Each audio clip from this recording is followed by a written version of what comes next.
ಈ ನಾಡಿನ ಮುಖ್ಯಮಂತ್ರಿಗಳಿಗೆ ಕೇಳೋದಕ್ಕೆ ಇಚ್ಛಪಡ್ತೇನೆ, ಏನು ಜನ ಕಲ್ಯಾಣ?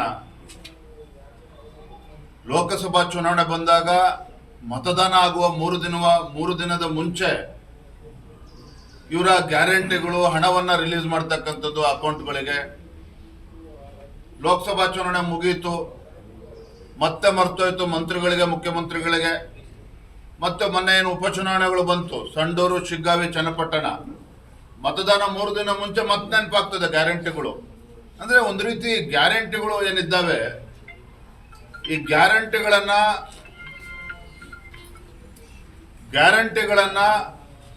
ಒಂದು ರೀತಿ ಅವಮಾನ ಮಾಡ್ತಕ್ಕಂಥ ರೀತಿನಲ್ಲಿ ಈ ನಾಡಿನ ಬಡವರನ್ನ ಒಂದು ರೀತಿ ಅವಮಾನಿಸ್ತಕ್ಕಂಥ ನಿಟ್ಟಿನಲ್ಲಿ ಅದನ್ನ ದುರ್ಬಳಕೆ ಮಾಡ್ಕೊಳ್ತಾ ಇದ್ದಾರೆ. ಹೋಗ್ಲಿ, ಅದನ್ನಾರೋ ಜನರಿಗೆ ಸರಿಯಾಗಿ ತಲುಪಿಸ್ತಿದ್ದಾರೆ, ಅದನ್ನು ಕೂಡ ಮಾಡ್ತಾ ಇಲ್ಲ. ಯುವ ನಿಧಿ ಬಗ್ಗೆ ಯಾವ ಮಂತ್ರಿ ಮಾತನಾಡ್ತಾ ಇದ್ದಾರೆ? ಯುವ ನಿಧಿ ಬಗ್ಗೆ ಯಾರು ಮಾತನಾಡ್ತಾ ಇದ್ದಾರೆ?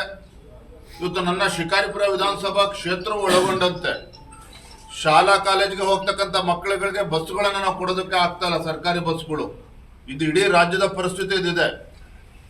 ಇವತ್ತು ಹಾಸನದಲ್ಲಿ ಏನು ಜನ ಕಲ್ಯಾಣ ಯೋಜನೆನವರು ಜನ ಕಲ್ಯಾಣ ಕಾರ್ಯಕ್ರಮ ಏನ್ ಕಲ್ಯಾಣ ಮಾಡಿದ್ದಾರೆ? ಇವತ್ತು ಯಾವ ಹೊಸ ಯೋಜನೆಗಳನ್ನ ರಾಜ್ಯದ ಅಭಿವೃದ್ಧಿ ದೃಷ್ಟಿಯಿಂದ ನೀಡಿದ್ದಾರೆ?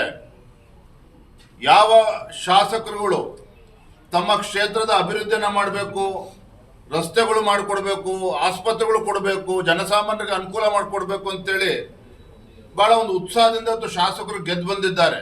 ಆಡಳಿತ ಪಕ್ಷದ ಶಾಸಕರು ಒಳಗೊಂಡಂತೆ ಯಾವ ಕ್ಷೇತ್ರಗಳಿಗೂ ಅನುದಾನವನ್ನು ನೀಡ್ತಾ ಇದ್ದಾರೆ ಮುಖ್ಯಮಂತ್ರಿಗಳು? ಯಾವ ಹೊಸ ಯೋಜನೆಗಳನ್ನ ಘೋಷಣೆ ಮಾಡಿದ್ದಾರೆ? ಇದು ಎಲ್ಲವೂ ಕೂಡ ಬೂಟಾಟಿಕೆ.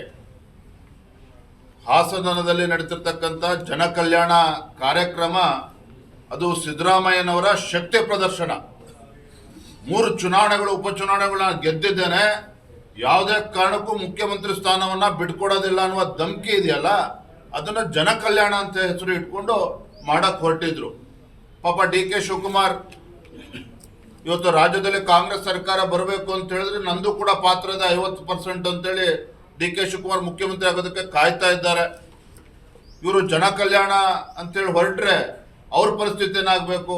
ಹಾಗಾಗಿ ಪಾಪ ರಾಜ್ಯದ ಅಧ್ಯಕ್ಷ ಮುಂಚಿತವಾಗಿ ಹೋಗಿ ಹಾಸನದಲ್ಲಿ ಆ ಕಾರ್ಯಕ್ರಮ ಹೈಜಾಕ್ ಮಾಡಿದ್ರು. ಇಲ್ಲಾಂದ್ರೆ ಆ ಕಾರ್ಯಕ್ರಮದಲ್ಲಿ ಸಿದ್ದರಾಮಯ್ಯವ್ರ ಫೋಟೋ ಬಿಟ್ಟರೆ ಯಾರ್ದು ಫೋಟೋ ಇರ್ತಾ ಇರಲಿಲ್ಲ, DK ಶಿವಕುಮಾರ್ ಇಲ್ಲ, ಯಾರ್ದು ಫೋಟೋ ಇರ್ತಾ ಇರಲಿಲ್ಲ. ಅಂದ್ರೆ ಎಲ್ಲೋ ಒಂದ್ ಕಡೆ ಕಾಂಗ್ರೆಸ್ನಲ್ಲಿ ಮುಖ್ಯಮಂತ್ರಿ ಗಾದಿಗೆ ಪೈಪೋಟಿ ಏನಿದೆ ಅವರೇ ಹೇಳ್ಬೇಕು. ಇವತ್ತು ಮುಖ್ಯಮಂತ್ರಿಗಳು ಬಹಿರಂಗ ಪಡಿಸ್ಬೇಕಾಗ್ತದೆ ಏನು ಒಪ್ಪಂದ ಆಗಿದೆ, ಒಳ ಒಪ್ಪಂದ ಆಗಿದೆ ದೆಹಲಿನಲ್ಲಿ ಕಾಂಗ್ರೆಸ್ ಹೈಕಮಾಂಡು ಸಿದ್ದರಾಮಯ್ಯ DK ಶಿವಕುಮಾರ್ ಮಧ್ಯೆ. ಪಾಪ DK ಶಿವಕುಮಾರ್ ಅವರು ಒಳ ಒಪ್ಪಂದ ಆಗಿದೆ, ಸಮಯ ಬಂದಾಗ ಹೇಳ್ತೇನೆ, ಈಗಿನ್ನೂ ಖಾಲಿ ಇಲ್ಲ ಕುರ್ಚಿ ಅಂತ ಅವ್ರು ಹೇಳ್ತಾ ಇದ್ದಾರೆ. ಅವರೇ ತಿಳಿಸ್ಬೇಕಾಗಿದೆ. ಇದರ ನಡುವೆ ಜನ ಇವತ್ತು ಬೀದಿಗೆ ಬರ್ತಕ್ಕಂಥ ಪರಿಸ್ಥಿತಿ ನಿರ್ಮಾಣ ಆಗಿರೋದಂತೂ ಸತ್ಯ. Ashwavega English News. Coming soon. Your channel, your voice, your trust.